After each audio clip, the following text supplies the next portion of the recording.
So yun guys, nandiyan na kami sa bus. Yung galing muna kami ngayon sa pabahay. So yan, babagtasin namin yung main road.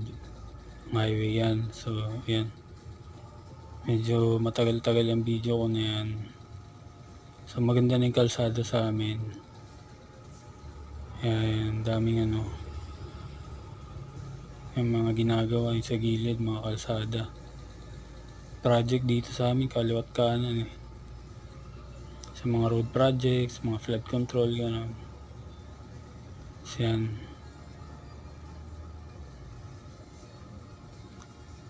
On the way na kami na sa Catbalogan. Yung San Juanico, malapit lang naman sa amin yan eh.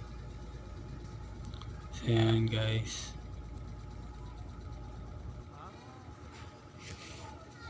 Nasa harap pala ako na nakasakay. So yan, nandito na ako sa CRS kami. Sa CRS.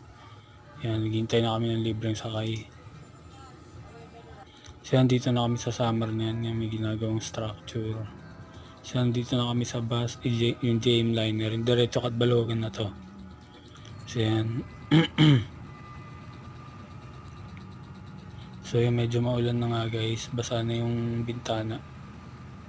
So yan, binibidyoan ko yung mga yan, tanawin. So yan, daming truck nakaharang kasi ewan ko, nakapila yata yun sila eh. So yan, yun, may mga tent. So yan, may mga bus. Yan, DLTV ko. So yan, puro kabukiran na yun sa summer.